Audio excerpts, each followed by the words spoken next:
Hey, what's up, everybody? I got an exciting update over the weekend. Bright and early Saturday morning, the notification for version 9 came through at about 2:30 in the morning, and of course I got out of my bed, went to the car, and made sure it was installed by the time I was ready to be up and at it on Saturday morning. So been a couple of days since then, but thought I'd go over some of the changes, mostly pertaining to Autopilot, because I'm sure there's plenty of videos out there that show all the new interface with everything else in version 9, but we're currently on version 9, 2018.39.6. So we're going to turn Autopilot on here in a second and see how it goes. Oh, and already there's a motorcycle. Pretty cool. But as you can see, obviously, the first thing you can tell is different cars are rendering as closer to what they actually are. Not everything's a Tesla now. Motorcycles are motorcycles. Cars are little Tesla Model S key fobs. This van over here to the left in front of us is looks just like a van. SUVs also same thing.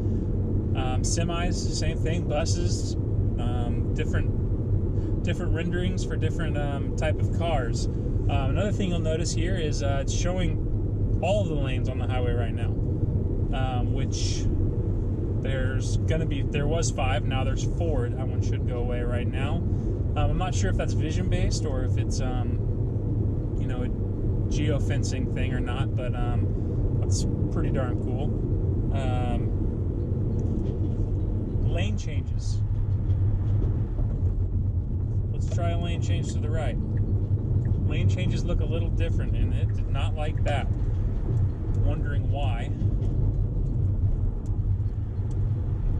Interesting. So we're not off to a great start, I guess. There must have been something over there that caused it not to do that, but you know what? The point of these videos is to show you a real life situation, and it is what it is. If I'm not gonna make a video and have everything be, if it doesn't go perfect, I'm not gonna edit it to make it look perfect. So I'm gonna show you what to expect when you get Autopilot, or when you get behind the wheel of a Tesla on version 9 right now. So we're gonna try this lane change again. It's showing that car right there to our right. I'm gonna need to get over 1 or 2 lanes, but let's just start it now and see if the car will adjust and slow down. It just seems like it is. It's making its way in. So that was much smoother. That was nice. See if we can get a car coming up on our blind spot anytime soon. Here comes one right now. That is awesome. You can see that car on the screen coming in from behind us. Obviously, if I looked at my mirrors and looked at my blind spot, yes, it would be there. I could manually look. You should still manually look, but that's a really cool thing to be able to see that. Your car, the reports are that all the cameras are on now, so that's going to make a huge difference for all of us driving, to be able to see, oh, hey, there's a car there. It's always a good practice to double check and make sure, but that's just really cool. Let's see how it reacts to this car trying to get in. It's not going to. I'm going to have to make room for this person because she just didn't want to assert herself. The lane changes, let's try another one to the right, seem to be taking a little bit longer to initiate. The car's maybe a quarter of a second longer before it initiates, like it was prior to version 9. I'm not sure if that's because of something they pulled back at the last second when they decided not to put the auto lane change or the drive on nav settings on there, but maybe they found a bug in that and they're going to fix that, and hopefully in the coming weeks we'll make another video about that. But see if we can get through downtown here without disengaging Autopilot. That would be a pretty big feat, I guess.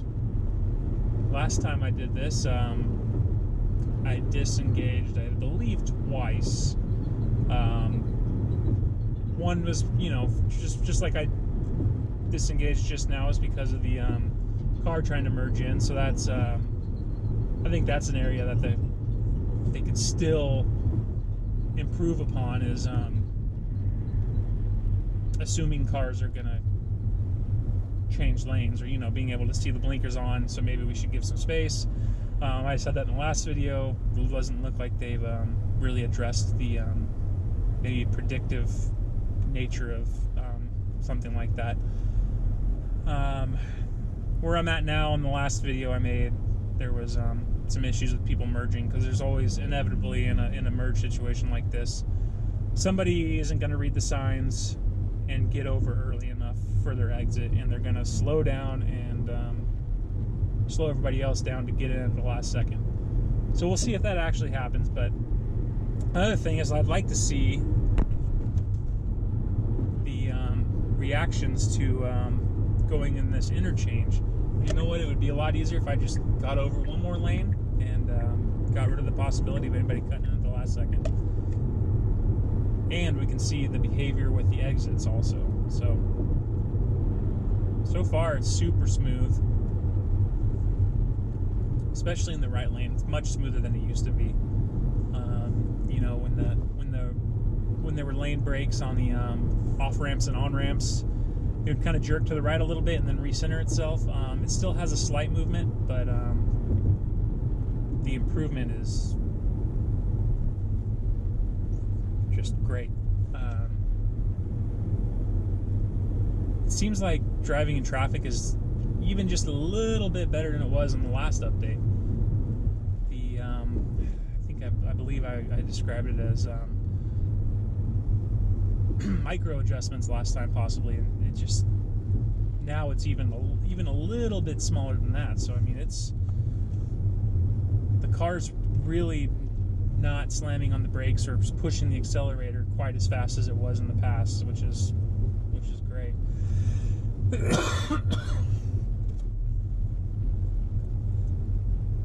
Excuse me.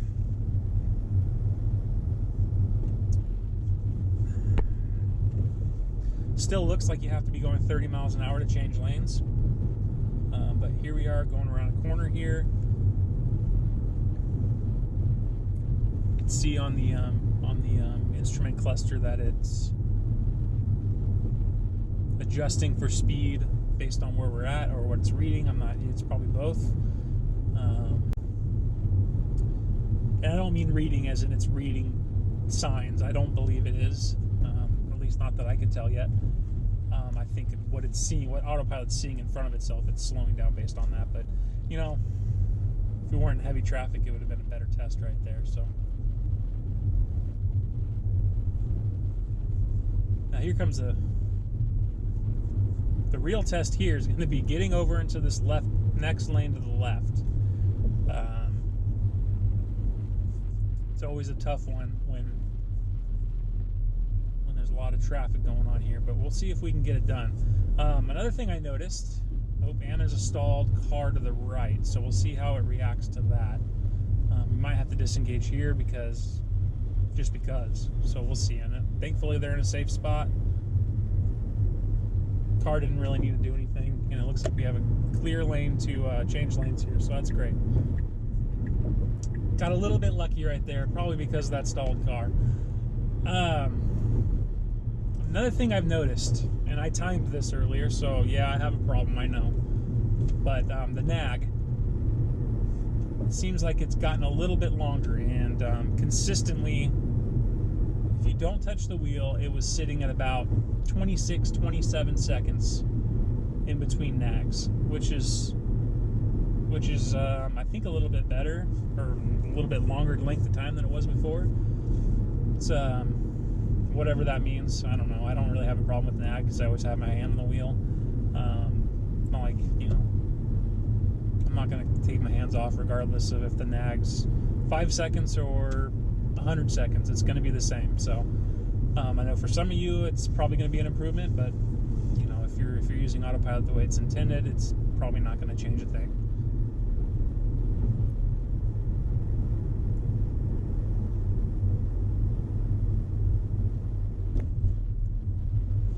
see what I have my following distance on right here.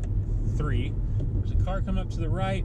I'd like to see how this is all going to work out, but he's just going to have to learn how to merge behind me, I guess, because it just didn't really present a good merge situation to go in front of me. So we'll see if anything better happens moving up here. Probably won't.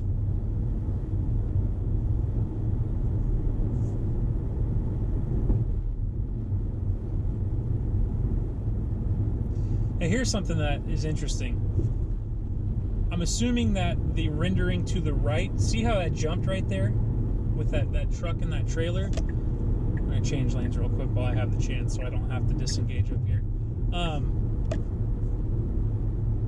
And it's very conservative right here. Even though there's cars up above or in front, in the past it may have, took off a little bit and then slowed back down. This time it saw the cars and thought, you know what, what's the point of wasting, battery by, taking off just to slow back down again. It just coasted up to it, which was really nice and smooth, which was great.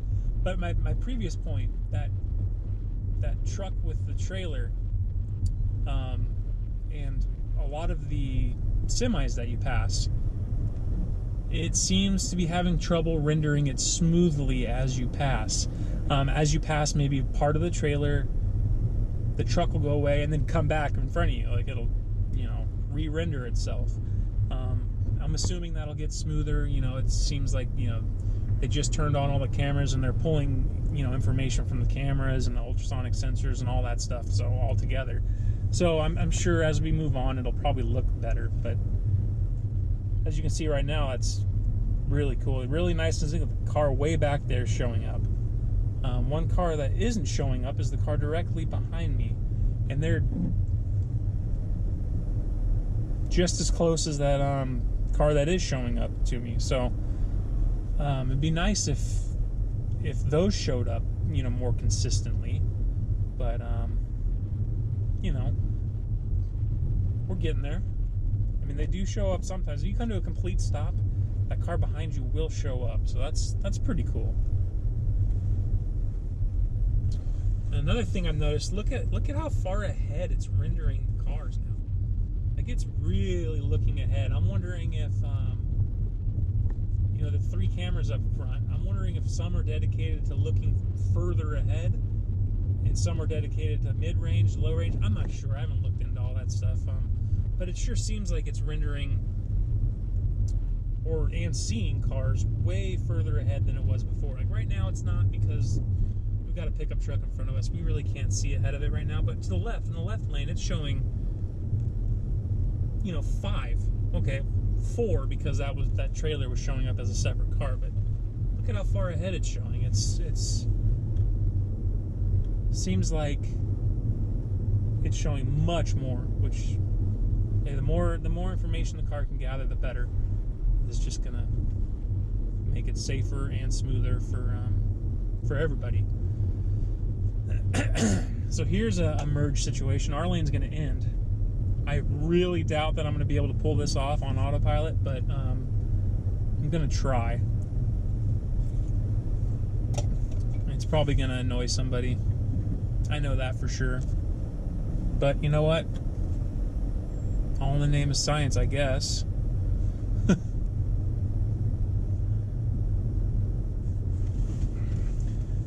Yeah. Ooh. It started to slow before I did. I think I could have gotten in here and gotten that done, but I don't think it would have been worth the risk. But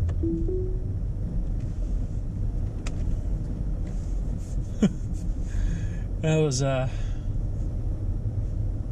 yeah. I'm pretty comfortable with how autopilot performs and, when to say no, so I don't know if everybody should try that, but I thought I'd give it a shot and see what happens.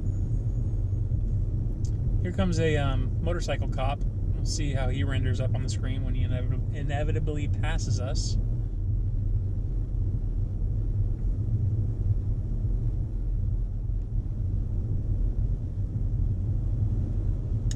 Maybe he won't won't show up at all because he's going to go get some carpool lane violators. So let's change lanes over here if we can. The car next to me is fairly close. You can see it right there in my... Yep, there it goes. As soon as there was room, it went. So that was nice. That was very smooth. It waited. It didn't want to cut that car off behind me, which is nice to see. I'm sure the Mad Max mode might be a little bit different, but I don't know. We'll see. Here's that motorcycle.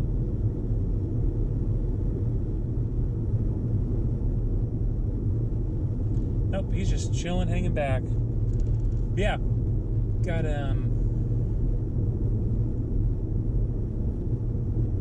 somewhat flowing traffic here, and the car seems perfectly content to kind of just chill and go along with it instead of really pushing up in the car ahead of us, which right now it's leaving a little bit of a gap, so it might be a little too conservative at this point.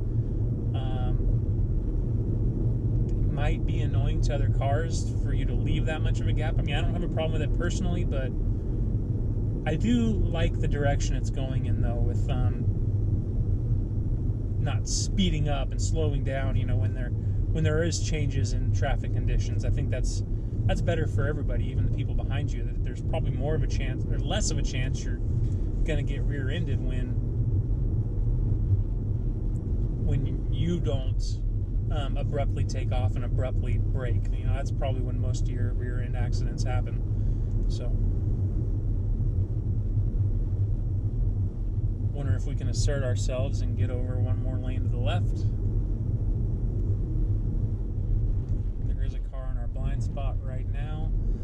I'm going to try to hit that right now just to show you what it would look like. And see the red? You're not getting over. But as soon as there was a space, it went for it. So that was kind of nice. That was a little more assertive. That worked out great. But it's nice whenever you have your blinker on and there's an object, car, whatever, to your side, it will not let you change lanes, just like it did in the previous updates. But now it'll show the line brakes as red. So there's a kind of a visual feedback there of saying, you know, no, I know you want to change lanes, but I'm not going to allow you to. I'm not sure why the max is set at 40 still. I'm wondering if that was due to the interchange and it not updating or what. But let's push it back up to 70, even though I don't think we'll get to that. But this is interesting here. It seemed like before I wasn't able to change lanes unless I was at 30 miles an hour. Right now it showed all those lanes even when I was going about 20. So that'd be something to test out if traffic slows back down. And maybe I'll change lanes to the right just so I can test that theory out. And right there you can see the car had to slow down in order to get behind this car in front of me, which it did very nicely. See if we can get a merge situation here, which nope, not this time. But here we are at 25. Here it is. Maybe it's, yeah, I think it's 25 is the threshold at this point. So it looks like 25 miles an hour is point where you can make lane changes instead of 30 like it was before. I know some people, 29 maybe even. I know some people who got the early access to version 9 with the auto lane change and all that. I believe they could change lanes no matter what the speed was. So that's, you know, that could be a game changer right there. Sure why it wanted me to get over right there. I'm wondering if it saw the cars on the shoulder that time. That was interesting. But let's do another lane change here.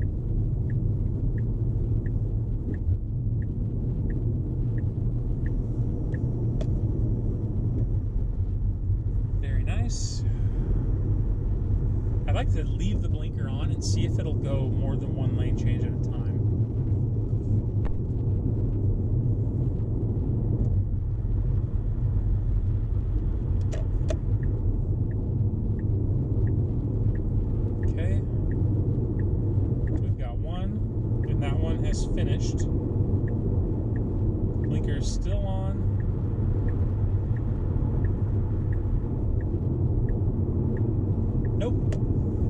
to re-engage the blinker again. So that's probably a good thing, you know, with people forgetting that their turn signal's on.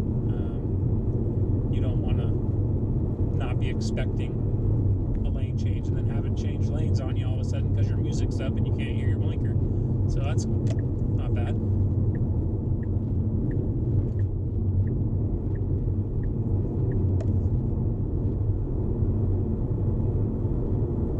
So yeah, at this point, you've seen pretty much all of it. It's, I think it's awesome. You know, even though there's a little bit of disappointment because we didn't get, drive on nav in this update. But you know what? It is what it is. You know, if it has to take a couple more weeks, it has to take a couple more weeks. It's better to have something delayed than have something that causes a big problem. And I'm okay with that.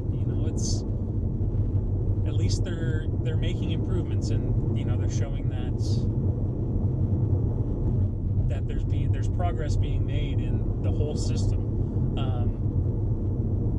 So I mean, I'm happy.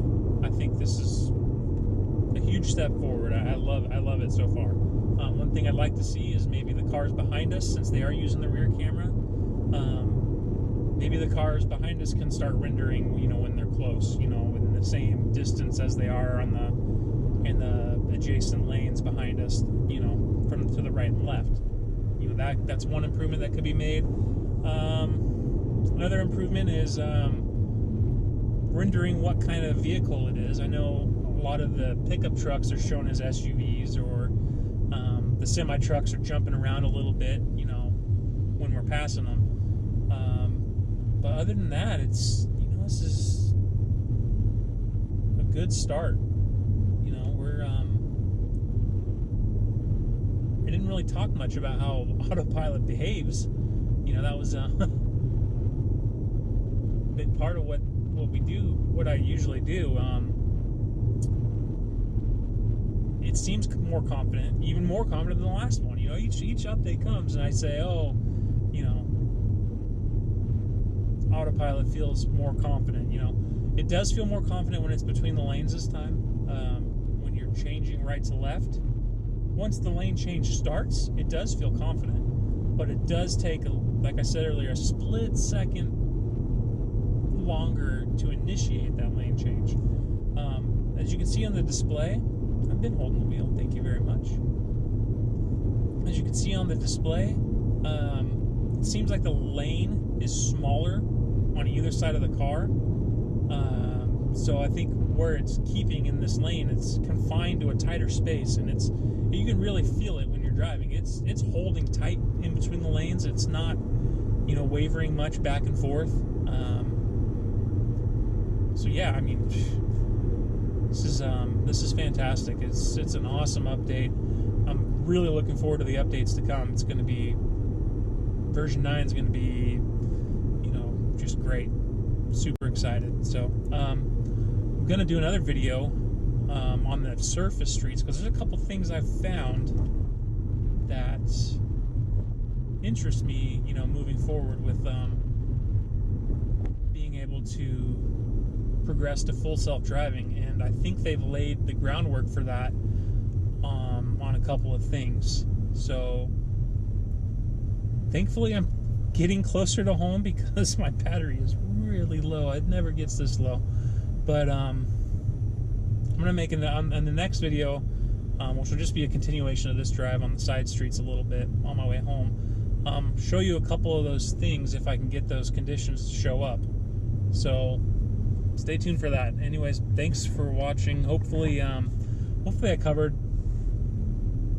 quite a bit of the things version 9 brings on the Autopilot side.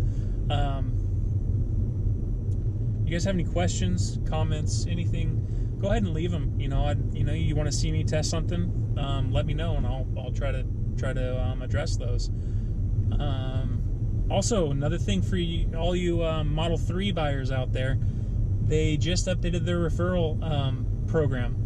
So, find a referral code. I mean, you want to use mine, great. I'll post it down, below in the description. You want to use someone else's, cool.